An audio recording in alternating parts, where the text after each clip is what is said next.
Minister, you'd agree with me that there is quite a lot of interest in this particular case. Yeah. And even in your own investigations, you've said that there was identity theft on the side of the mother, allegedly. Like, if you want to create or give confidence into the country, obviously we'd expect that the criminal intention that the department wants must be done swiftly. Absolutely, but that's what I'm saying to you. If we don't only want to be seen to be doing the right thing, we must actually... The number of illegal immigrants in the country, are you able to estimate? I mean, at the end of the day, Stats SA tells us something, you have other researchers telling us another thing. That's not something that I can give you with absolute definitive clarity, and here's why. Because your strategy in terms of how you will handle illegal immigration, what is it going to be? Well, the root cause of this problem to me is very clear. South Africa's immigration system is fragmented, the systems aren't integrated, they're not modernized, many of these things still happen with paper, and most... Minister, thank you so much for your time. Firstly, you've recently gazetted the vacancies within the Immigration Advisory Board. What's the aim of this board? What does it want to do? Yes, great to be with you, Bulelani. Let me say right up front that the deadline for applications is the 7th of September. So if anyone's watching who has particular expertise in this area and wants to assist the department going forward on issues of immigration, please do apply. The purpose here really is to do what the law tells us this board is supposed to do. This Immigration Advisory Board comes many years. It's been in law for many years, but it hasn't been functional for quite a number of years now. And I think that's a missed opportunity, because if you look at what the law says, you actually through this mechanism can bring together people from Home Affairs, but people from other government departments as well, organized business, organized labor, as well as a number of independent experts when it comes to practitioners or policymakers in this area of immigration. And I think that you can draw on the strengths of all these different people to help deal with some of the difficult challenges we face in this country when it comes to immigration policy. So that really is the purpose of setting up the board. But I think it's also important to say that Home Affairs does struggle with stakeholder relations. I mean, we are in court far too much. I've said we need to be out of court and on to service delivery. And I am hopeful that if we are able to rebuild some of the relationships in the sector across different groupings, that will take some of the sting out of this relationship that's become very adversarial and really costs us a lot of money and time in court that we should be using delivering services. And I think therefore you actually deal with both of those issues by taking this advisory board seriously. Illegal immigration in the country is quite a hot political potato. Your strategy in terms of how you will handle illegal immigration, what is it going to be? Have we been able to identify how many illegal immigrants are in the country? Well, the root cause of this problem to me is very clear. South Africa's immigration system is fragmented, the systems aren't integrated, they're not modernized, many of these things still happen with paper, and most importantly, they are often subject to human discretion, decisions around immigration. And that is what we need to tackle at its heart. We need to radically digitally transform Home Affairs. We need to do that in the immigration space, but in many other parts of our services, including the long queues that you deal with and getting things like ID documents and passports. At the heart of the challenge in Home Affairs is the fact that decisions are made by human beings, that systems don't speak to each other, that often applications are made and you can't even track what the status of that application is. That is what we really need to tackle at the core if we're serious about dealing with illegal immigration and many of the other challenges.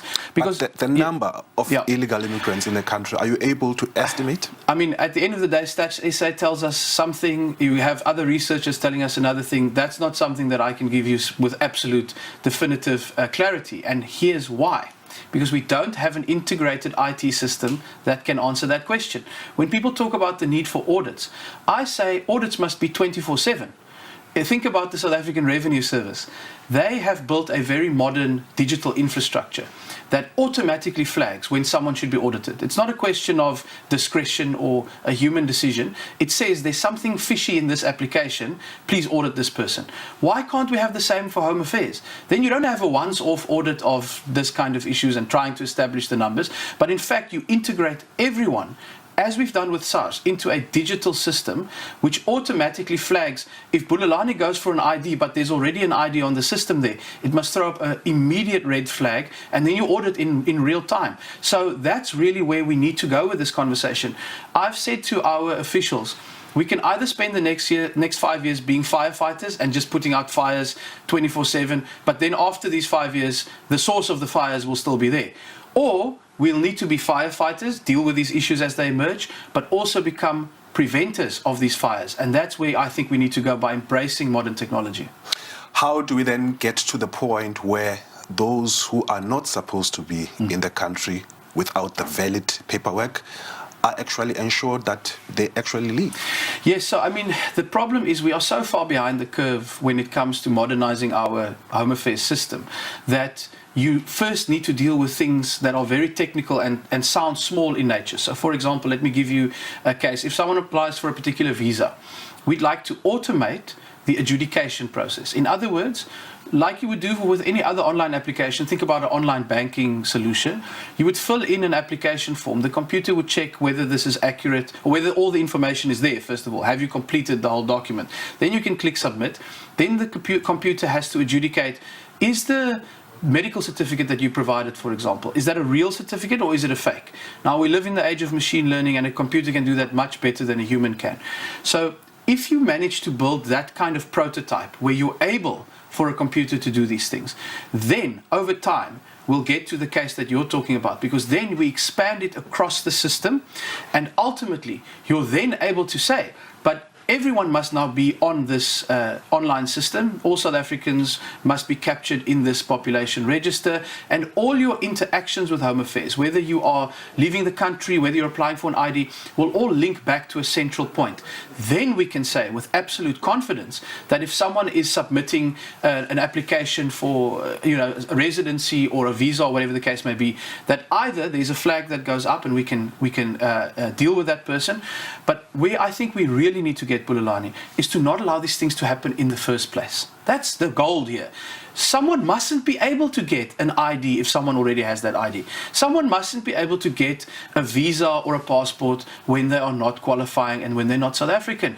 The only way we're going to block that kind of corruption and malfeasance, which is committed by humans, is if we take human hands out of the process, automate the system, and say, like we do with SARS, that we're able to really prevent the kind of fraud happening in the first place. That's why I'm saying firefighting to deal with fires that are there. But really what I would like to do a few years down the line, if we chat again, is to be able to say now these fires are going to start getting less and less.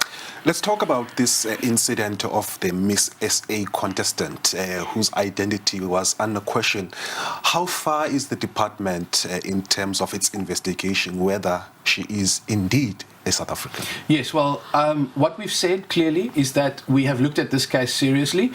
We found indications of fraud committed years ago involving the person we've got in the record as the mother of this contestant, but very importantly that the contestant herself was an infant at that time, and so therefore you cannot draw conclusions about her involvement in that particular matter. However, we've also said that we need to conclude this investigation in a comprehensive manner to make sure that when we have our final findings and any action that may flow out of that we're not found wanting in terms of the legal process or what is required. So that's where we are at this stage. I can only add to that we're continuing to pursue this matter with urgency, really because it is a case study of the deficiencies. When can we expect an answer or finality on the matter? What I've said is as soon as possible. You must keep in mind, precisely because we don't have the integrated system I want, we are reliant on our people going out into the streets, into hospitals. You have to physically get all of these records, which many are still paper-based, in order to do a proper investigation. So as soon as possible is the answer. But really, I would plead with South Africans to look at this case study and say, how is it possible that these things are not integrated? How is it possible that you can't, with a click of a mouse, determine the full picture of what took place here? And of course, most critically, how was it possible for these indications we've seen of identity theft? How is it possible possible for these things to happen. And I hope that we can move the conversation towards that solution, which is really where we need to go and say, paper-based human interactions is something that belongs in the 20th century. We're now in the 21st century. But Minister, you'd agree with me that there is quite a lot of interest in this particular case. Yeah.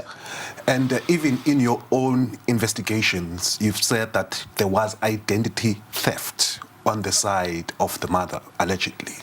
Like, if you want to create or give confidence into the country, obviously we'd expect that the criminal intention that the department wants must be done swiftly.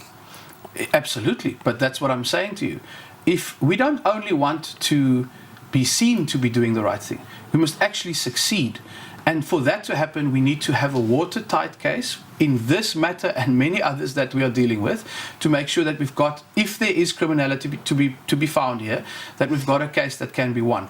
And we know how to do it. A week or two ago, we won a very important case where an official who was not only involved in a syndicate that was handing out, I think, over 190 different passports to people who did not qualify for them, and of course we cancelled those passports subsequently, but we managed to get a conviction even after she attempted to bribe one of our investigators.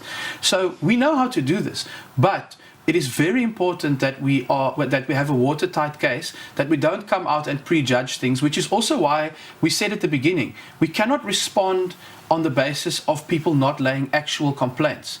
And so it was only when the organizers of this event laid a complaint, and we even obtained the consent of some of the people involved, that we were able to proceed and communicate about what we were finding.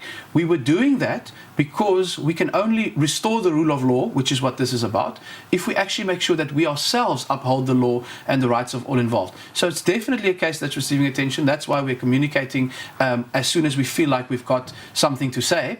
But we're also protecting the integrity of the process so that whatever the outcome is, no one can point a finger and say that it was handled incorrectly. Thank you so much, Minister. Yeah, really interesting points from Leon Schreiber here. I remember when Dr. Aaron Motsoaledi, who was a previous Minister of Home Affairs, when he was asked about, how to improve Home Affairs, in South Africa. I remember that interview he had. I think he had that interview with the guy at Radio 702, I think Clement. I don't remember his surname now, but he spoke about how, Nelson Mandela could be blamed for the rot at the borders, and because of Nelson Mandela's pursuit of a kind of African solidarity with other nation states to kind of like rescue South Africa's soiled name due to its apartheid governance at the time.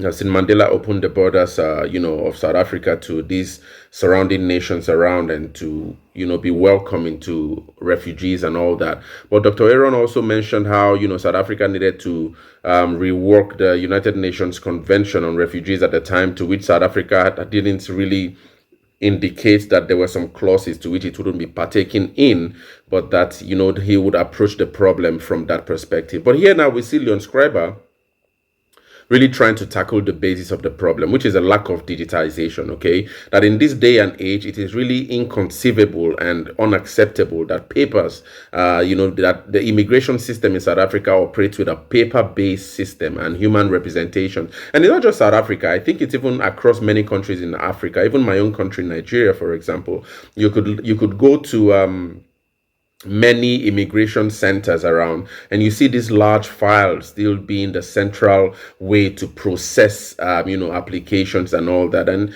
I think in this day and age of digitization and all that, I think the digitization, especially now that we're even becoming a tighter global village in our world today, we're becoming a much more coherent, united kind of like people with mobility and movements really spread across. Digitization should be one of those areas that South Africa's Home Affairs should really prioritize and try to really put in place, because it's really difficult.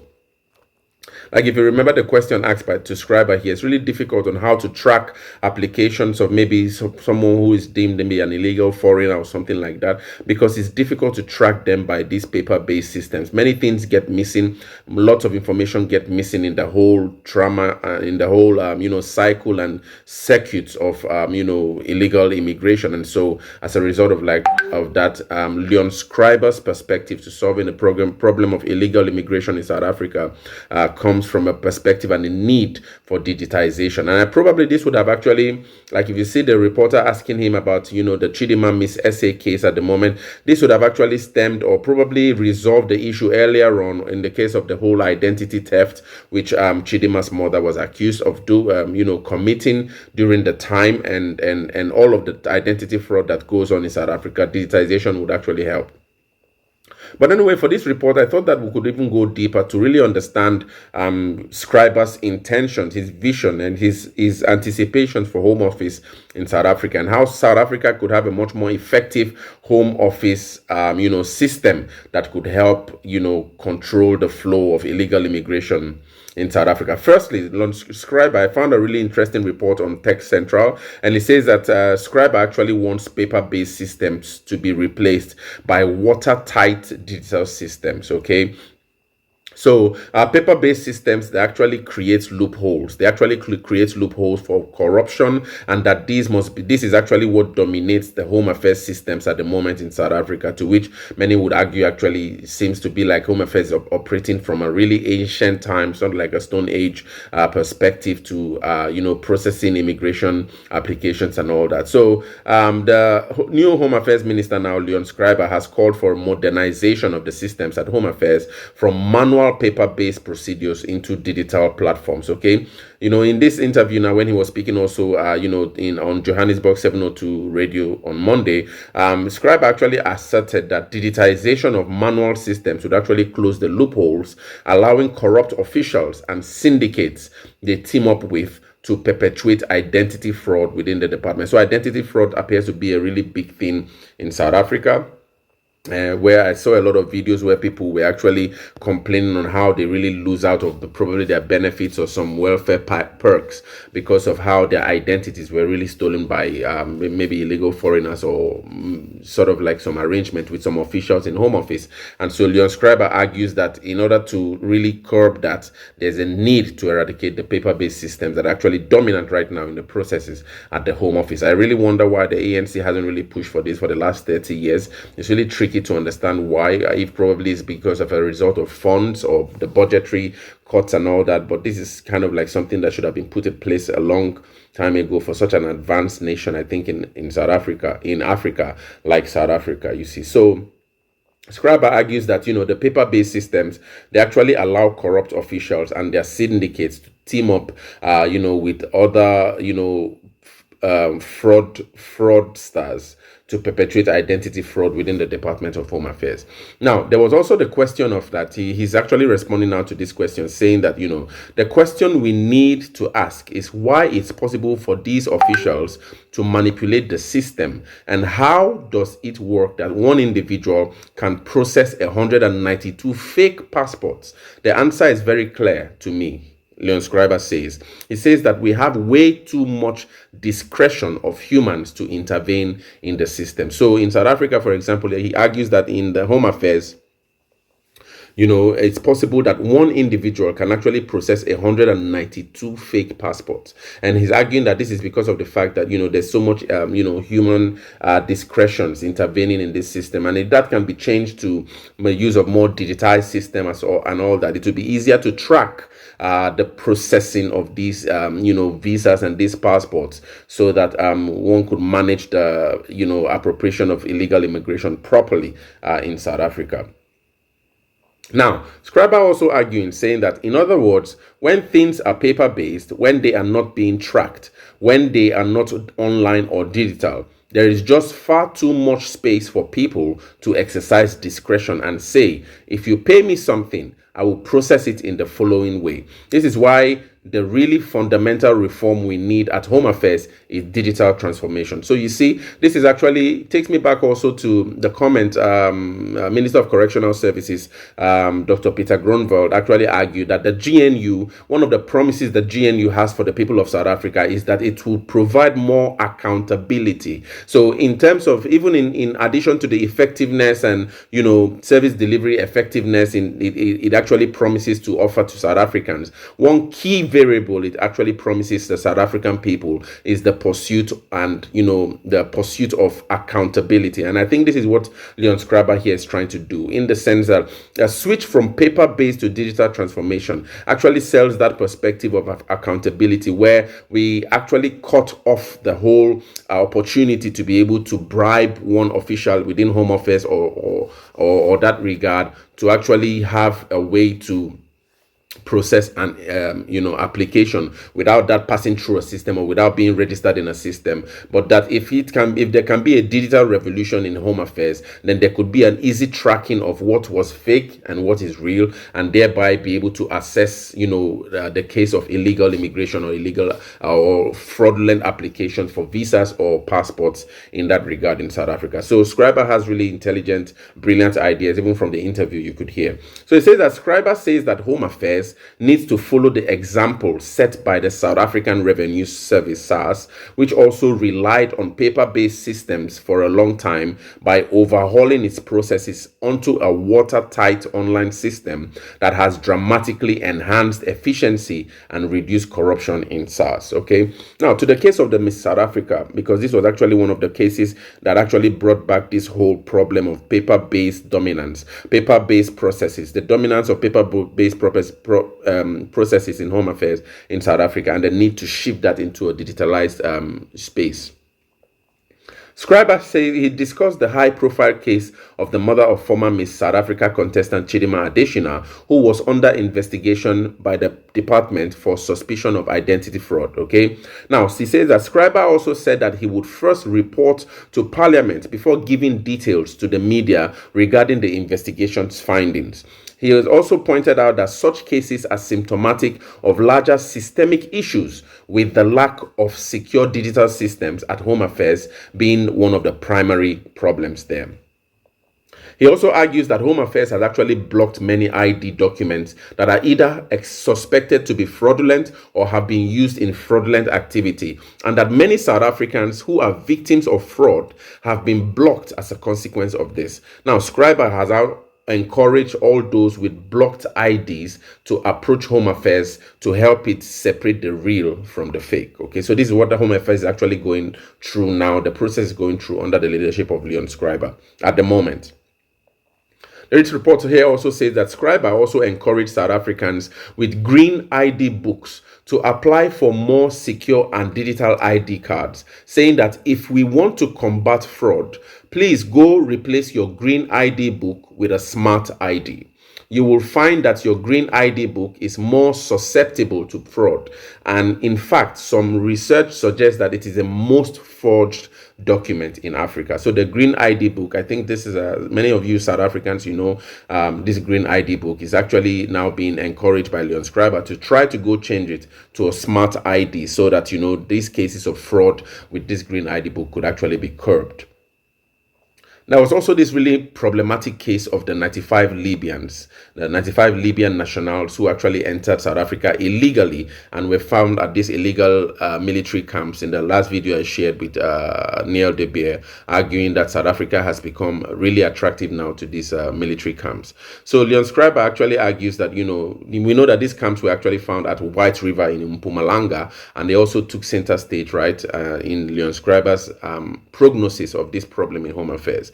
So Schreiber actually says that it is unacceptable that these foreign nationals could actually enter South Africa with using handwritten documents, which was another sign that digitization is urgently needed. So those Libyan nationals, from Schreiber's perspective, they got into South Africa, with handwritten documents. Most of the documents they had, I think upon investigation and all that, showed that they had handwritten documents, and this was a basis for their pass into South Africa. And so it was really difficult to be tracked. But if there's a digitized system at Home Affairs, the tracking of these things could be easy, and such an incident that could actually cause a national threat as the Libyan nationals that were actually illegally entered South Africa could actually be reduced.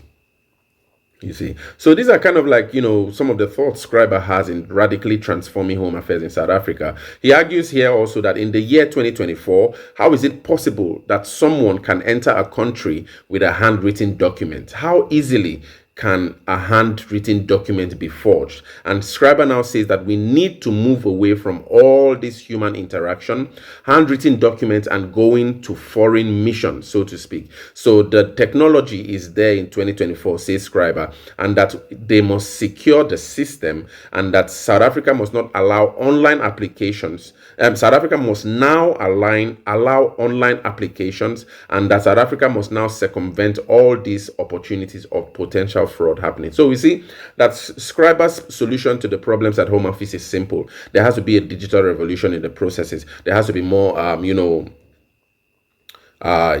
systems to enable tracking of applications, and that's actually what he's been doing with his team. I think he's even opened the, an employment, folder for Home Affairs for people who understand how to do these things to come and help out the department, and I think probably for some kind of remuneration or so. So that's the perspective Schreiber has in trying to tackle illegal immigration in South Africa, which I think is a worthy one. I think it's even common sense in that regard, because anyway, but although I know South Africa, many of the ministries in South Africa actually, they suffer low budgetary, provision, so to speak, and so this whole digitization thing might have actually been limited, so to speak. But at the same time, we saw that Gaten McKenzie spoke about how some millions of rand anyway was given to one minister to teach people how to tweet. So in other words, there's a misplacement of budget, and this in Home Office, this pursuit of a digital revolution in Home Office should actually attract much more of the budget for this 2024 budget in South Africa, where illegal immigration, crime rate, and all that has been a really big problem in South Africa. Therefore, South Africa cannot afford to continuously process applications by illegal immigrants or immigrants in general with a paper-based system, so to speak. So I think I see where Leon Schreiber actually, is trying to go with his new role, and that hopefully that in the next 5 years, as he works as Minister of Home Affairs, there could be a much more radical digital transformation in Home Office and probably reduce rate of illegal immigration in South Africa. But I don't know, what do you guys think about his speech here? Really, really powerful and interesting. Share your thoughts in the comments.